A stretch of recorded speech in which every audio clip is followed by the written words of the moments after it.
사하라 사막에 부는 바람 지브리. 제2차 세계대전 당시 이탈리아의 정찰기의 이름으로도 사용되었던 이 단어는 비행기 매니아인 미야자키 하야오가 일본 애니메이션계에 회오리 바람을 일으키자는 의미를 담아 스튜디오의 이름으로도 사용되었다.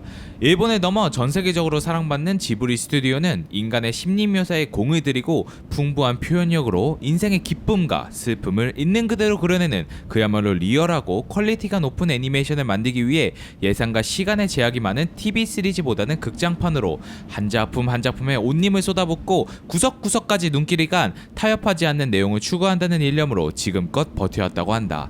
1985년 7월 15일에 설립되어 공식적으로 제작팀이 해체되는 2014년 8월 그리고 현재의 2020년 무려 35년간 이어진 이들의 역사를 느긋하고 섬세하게 살펴보면서 미야자키와 다카하타를 비롯 지브리의 모든 스태프들이 어떻게 지브리를 만들어왔고 또 유지해왔는지를 이 지브리 연대기 코너를 통해 살펴보도록 하겠다. 지브리 스튜디오의 초기작부터 최신작까지 모든 작품을 파헤쳐보는 시간, 쭈앙부로 특별기획 지브리 연대기 그 9번째 시간, 폼포코 너구리 대작전 지금 시작합니다. 스즈키상, 너구리를 주인공으로 한 영화를 만들 수는 없을까요? 일본의 독자적인 동물인 너구리 영화가 없다는 건 일본 애니메이션계가 게으름을 피워왔다는 증거라고 생각하지 않습니까? 혹시 만든다면 아와이 너구리 대전쟁을 사용하면 좋겠어요. 다카하타는 종종 너구리 영화가 일본에 없다는 점을 지적하곤 했다. 일본 문화 속에서 특별한 위치에 있는 너구리를 주인공으로 한 작품의 부재에 대해 그는 업계의 태만이라고 말하곤 했다. 그러면서 시코쿠를 무대로 한 유명한 너구리 전설 중 하나인 아와의 너구리 대전쟁을 덧붙였다. 하지만 실제로 기획이 논의되는 일은 없었다. 야심찬 기획이긴 하지만 흥행 문제가 있었기 때문이다.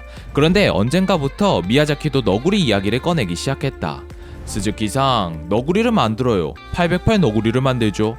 미야자키가 내세운 작품은 808 너구리. 원로 만화가 스기우라 시게루의 걸작으로 스키와 미야자키 둘 다 좋아하는 작품이었다. 좋네요.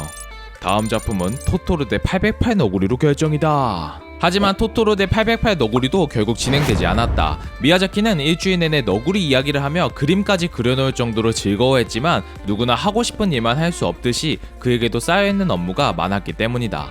그렇게 토토로 대 808 너구리도 잊혀져 갔다. 그로부터 2년이 지나고 이제 지브리에서는 붉은 돼지의 다음 기획에 대한 논의가 이뤄지고 있었다. 그때 미야자키가 두둥 등장했다. 돼지 다음은 너구리다! 예? 내가 자신을 주인공으로 해서 영화를 만들었으니까 이번에는 그걸 파쿠상이 해보는 거야. 좋습니다. 그런데 말입니다. 다카하타 상에게 감독을 맡겨도 좋습니까? 그러면 808 너구리가 아니라 아와의 너구리 대전쟁이 될 텐데 괜찮겠습니까? 그러면 너구리에게 경의를 담아 그려주세요. 그리고 상영 시간 내내 깔깔 웃을 수 있게 해주세요. 돼지에서 너구리로 재밌지 않나요? 그렇게 너구리 영화 기획이 성사되었다. 하지만 소년 만화에서 강한 적을 해치우면 더 강한 적이 나오듯이 이제는 다카하타 감독을 설득해야 했다. 그는 만만치 않은 사람이다.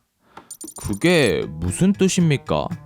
예로부터 일본에는 너구리를 주제로 한 재밌는 이야기가 많이 있지 않습니까? 다카하타상은 그걸 일본인이 영화로 만들어야 한다고 역설하셨죠. 절호의 기회 아닌가요? 한번 해봅시다. 나는 너구리를 주인공으로 한 영화를 일본 애니메이션계가 만들어야 한다곤 했지만 내가 만들고 싶다고 한 적은 없습니다. 그런 기획이 있다면 응원해주고 싶지만요. 역시 쉽지 않군. 뭐라고요? 그런 말씀 마시고 부탁드립니다. 역시 강한 상대 다카하타는 두말 없이 네 알겠습니다 하고 고개를 끄덕이는 사람이 아니다. 그것을 잘 알고 있는 스즈키는 매일같이 다카하타의 집을 방문하여 미야자키가 제안한 스기우라 시게루 작가의 808 너구리를 보여주고 도서관에서 자료를 모아오는 등 그가 너구리 연구를 추진하도록 설득했다. 그렇게 2개월 정도가 지날 무렵 다카하타는 복고기라는 이름의 소설을 가져왔다. 복고기는 일본의 너구리 전설 아와의 너구리 대전쟁에 기초한 이노우에 히사시의 소설이었다. 이를 읽은 스즈키는 복고기가 영화의 원작으로 쓰기에는 너무 어렵다고 판단했다. 하지만 이렇게 된 이상 너구리 소설을 쓴 작가라면 뭔가 도움을 얻을 수도 있겠다는 생각에 작가 이노우에 히사시에게 연락을 취하게 된다. 그러면 제가 복고기를 쓸 때 모아둔 자료를 좀 보시겠습니까? 정말로 그래도 되나요? 그럼요. 일본에서 너구리에 대해 생각하고 있는 사람은 아마 5명 정도일걸요. 너구리의 일이라면 꼭 협력하고 싶습니다. 정말 감사합니다. 너구리 연구가, 너구리 오타쿠? 사실 너구리? 이노우에 작가의 자료를 읽어보던 스즈키와 다카하타는 어째 읽으면 읽을수록 괴로운 감정을 느끼게 된다. 자료를 보면 볼수록 현대에 있어 너구리를 주인공으로 한 영화를 제작하는 것이 얼마나 어려운 일인지를 새삼 깨닫게 되었기 때문이다. 너구리 영화 제작에 좌절감을 느끼며 회사로 돌아오는 길, 이들은 너구리 대신 헤이케이 이야기를 영화로 만들까 하는 이야기를 주고받는다. 헤이케이 이야기는 헤이안 말기 양대 무사 가문인 헤이케와 겐지의 내전 겐페이 전쟁과 헤이케의 몰락을 그린 일본 중세의 문학작품이다. 도쿄에 도착해서 미야자키에게 이 사실을 전하자 그는 화를 내며 말했다. 애니메이션에 대해서 전혀 모르기 때문에 그따위 말을 할 수 있는 거라고. 헤이케이 이야기에 나오는 무수한 갑옷을 손으로 그리고 움직이고 색을 칠하는 어려움이란 말로 다 표현할 수 없는 것입니다. 지당한 말입니다. 그렇게 헤이케이 이야기의 영화화도 없던 일이 되었다. 붉은 돼지가 거의 완성되어 가던 무렵이었지만 다음 작품에 대한 것은 너구리가 주인공인 영화라는 것뿐 아직 아무것도 정해진 것이 없었다. 속절없이 너구리 영화에 대한 논의만 반복되던 어느 날 다카하타가 이 모든 것을 끝낼 한마디를 꺼냈다. 너구리들이 주인공인 헤이케이 이야기는 어떨까요? 헤이케이 이야기에 격렬했던 사람들의 생과 장렬한 죽음을 너구리로 바꾸어 집단극으로 그리고 싶습니다. 여기에 너구리들의 변신 이야기를 넣고 시대를 현대로 가져와서 너구리가 개발에 의해 주거지를 빼앗기는 모습을 연결해보겠다는 계획입니다. 다카하타 감독의 자택, 니온TV의 오쿠다와 제작의 다카하시 노조메가 함께한 자리에서 폼포코 너구리 대작전의 바탕이 된 이야기가 탄생했다. 1992년 7월 미야자키의 붉은 돼지가 공개되고 동시에 폼포코의 기획도 구체화되었다. 무대는 타마로 결정. 타마 구릉지에 살던 너구리들이 개발에 의해 주거지에서 쫓겨날 지경에 놓이게 되자 둔갑수를 부활시켜서 저항한다는 이야기로 시나리오 초안이 작성되었다. 도쿄 근방의 타마가 무대로 선정된 이유는 실제 일본의 고도 성장기에 이촌향도 현상으로 주요 대도시의 인구가 폭등하자 정부가 집값 안정화 대책의 일환으로 여러 신도시를 개발했는데 그중 타마 신도시가 꿈의 도시라 불릴 만큼 가장 유명했기 때문이다. 공상이 섞인 다큐멘터리로 현대의 너구리들을 패러디풍으로 그려보고 싶어요. 지금 도시에 살고 있는 너구리들의 운명을 그대로 드러내는 것이죠. 폼pom코의 전체적인 구성은 다큐멘터리처럼 너구리는 다양한 사람과 작품에서 투영했다. 그리고 언제나 그렇듯이 다카하타만의 현실을 그대로 빼다 박은 리얼리티 연출이 사용되었다. 먼저 너구리. 오동통통하고 쫄깃쫄깃한 너구리를 제대로 표현해내기 위해 다카하타는 많은 자료를 모았다. 하지만 문헌에 따라 너구리는 나무에 오르는 것이 특기. 너구리는 손재주가 없어서 나무에 오르지 못한다. 너구리는 나무에 오르기는 잘 오르나 내려오는 것을 못한다 등과 같이 기술되어 있어 좀처럼 너구리의 실태를 파악할 수가 없었다. 때문에 기획 쪽이 작품 제작을 포기하려 했던 것이었다. 그러나 운 좋게도 도쿄 마다타시의 시민단체 타마 구릉지 야외 박물관의 도움을 얻을 수 있었고 덕분에 제대로 된 너구리들의 실태를 파악할 수 있었다. 이로써 너구리들의 기초생활 양식뿐만 아니라 하수구를 이용해 주택가를 왕래하는 너구리, 인가 정원에까지 들어와 먹이를 얻어먹는 너구리 등 도시에서의 너구리들의 생활 모습이 작품에 표현될 수 있었다.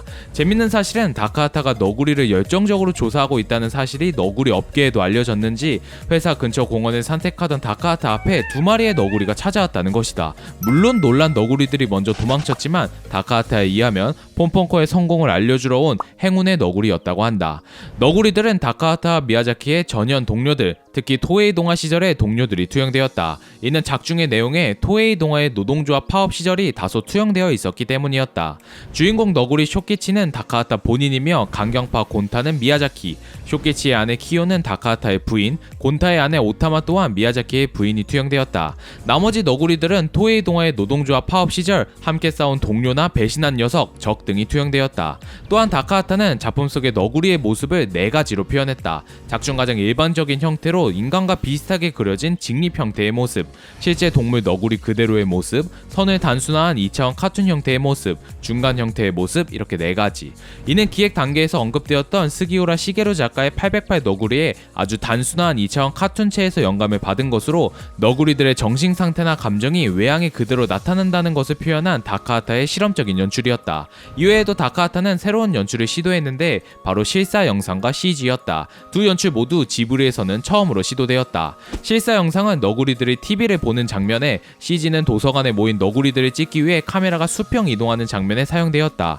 30초가량 수평 이동하는 영화였다면 아주 간단한 컷이었겠지만 배경과 각도가 시시각각 변하는 탓에 애니메이션으로는 그 제작 난이도가 상당하므로 다카하타의 요구에 따라 CG 처리되었다. 하지만 당시의 기술력으론 이런 간단한 장면도 쉽지 않았기 때문에 무려 1년이 넘게 소요되었다. 폼포코의 CG팀은 이후 원령공주에도 참여한다. 여기 TV를 부수는 장면 말입니다. 좀 더 현실감이 있었으면 좋겠어요.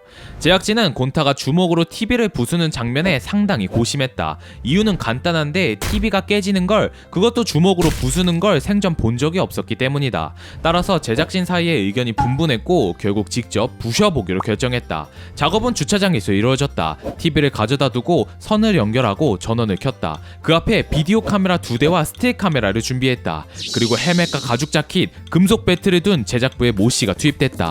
주위에 10명이 넘는 애니메이터가 숨을 죽이고 보고 있는 가운데 모씨가 풀스윙으로 TV를 내리쳤다. 깡! 놀라운 기술력, TV는 전혀 깨지지 않았다. 깡! 깡! 깡! 튼튼했다. 어디 걸까? 결국 쇠망망이를 가져왔다.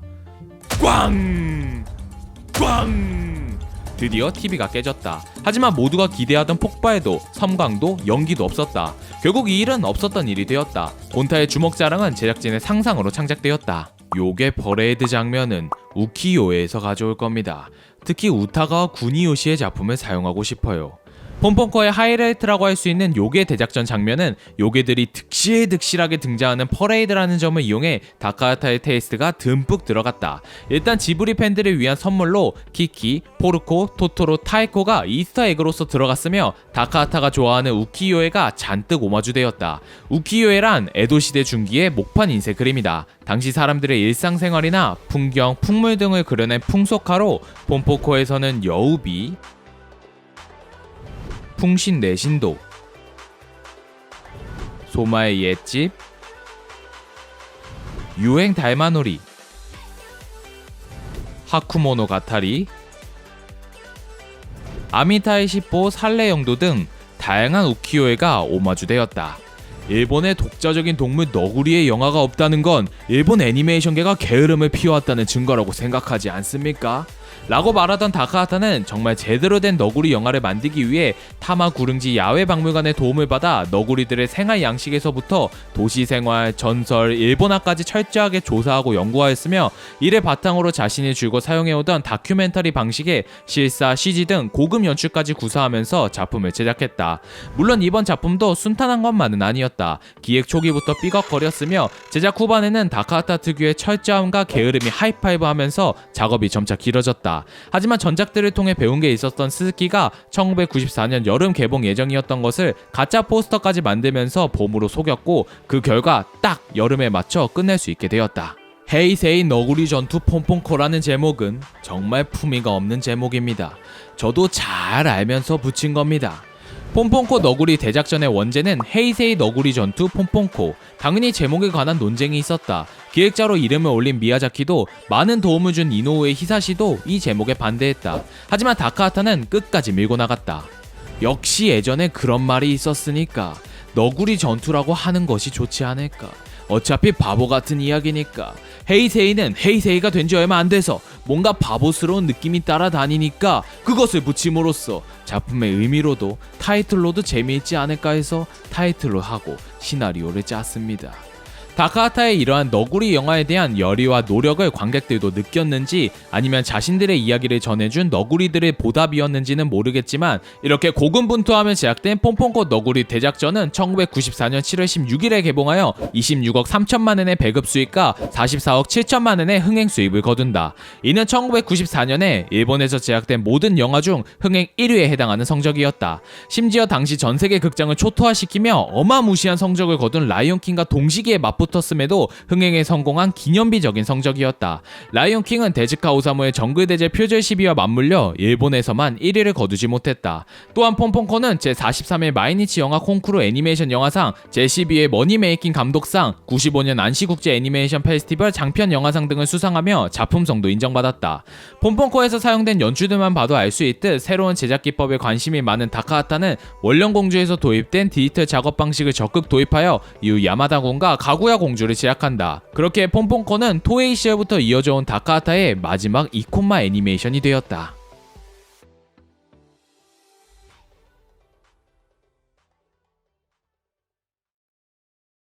못다한 이야기. 파쿠상. 소개가 늦었다. 미야자키 하야오가 다카하타 이사오를 부를 때 사용하는 파쿠상에서 파쿠는 다카하타 이사오의 애칭이다. 도의 농화 시절 다카하타 이사오는 회사에 빠듯하게 출근해 출근 카드를 찍은 뒤 앉아서 사온 빵을 꾸역꾸역 먹고 물을 마시는 모습을 자주 보였다고 한다. 그 모습에 음식을 덥석덥석 먹어치우는 것을 뜻하는 파쿠파쿠가 애칭이 되었다. 미즈키 시게루. 소설가 이노우에 히사시와 함께 작품 제작에 많은 도움을 준 인물이 한 명 더 있다. 바로 개개개 기타로로 유명한 만화가 미즈키 시게루다. 이노우에 히사시가 너구리에 대한 도움을 주었다면 미즈키 시게루는 요괴에 대한 도움을 주었다. 동시에 미즈키 선생으로 작품의 단역으로도 출연했다. 쌍둥이별 작전. 작중 쇼키치와 키오가 맡았던 쌍둥이별 작전은 그 명칭과 대사에 있어 미야자와 겐지의 동화 쌍둥이별의 오마주라고 할 수 있다. 미야자와 겐지는 바람의 마타사부로 은하철도의 밤, 첼로 켜는 고슈 등 약 100여 편에 가까운 동화를 써낸 일본의 동화 작가이자 시인으로 다카하타, 미야자키를 포함한 많은 애니메이션 연출가들에게 영향을 준 인물이다. 특히 은하철도의 밤은 은하철도 999의 모티브가 되었으며 센가치히로의 기차신 역시 은하철도의 밤의 오마주였다. 다카하타 또한 그의 동화 첼로 켜는 고슈를 애니메이션으로 만들었을 정도로 그의 작품에 많은 영향을 받았다. 헤이케 이야기 808 너구리. 기획 초기 너구리 이야기로서 물망에 오른 두 작품 헤이케이 이야기와 808 너구리는 결국 애니메이션으로 만들어지진 못했지만 본작의 일부분으로 사용되면서 어느 정도 아쉬움을 달랠 수 있었다. 헤이케이 이야기는 초반부 장로 너구리가 나스노 요이치로 변신하여 활을 쏘는 30초가량의 장면으로 들어갔고 808 너구리는 앞서 말했듯이 스기우라 너구리라는 명명하에 너구리의 4가지 모습 중 하나로 포함되었다. 이는 초기 기획에는 없었지만 808 너구리가 이대로 사라져버리는 게 아쉽다고 생각한 다카하타가 너구리들이 정신적으로 졌다라는 기분일 때 자연스럽게 이 모습이 나온다는 독특한 설정을 부여하면서 결국 마음속의 모습이 외견으로 나타난다는 지금의 표현으로 발전했다. 자, 진짜가 나타났다. 다들 길을 비키고 머리 숙여라. 아니다 됐다. 다들 일어나. 핸드폰을 꺼내서 판방을 돌아라. 야 너네 거기 지금 뭐하냐. 죄라 검색하고 빨리 구독 눌러라. 시간이 없다. 미야 사실 구라다. 생방송은 아니니까 너네만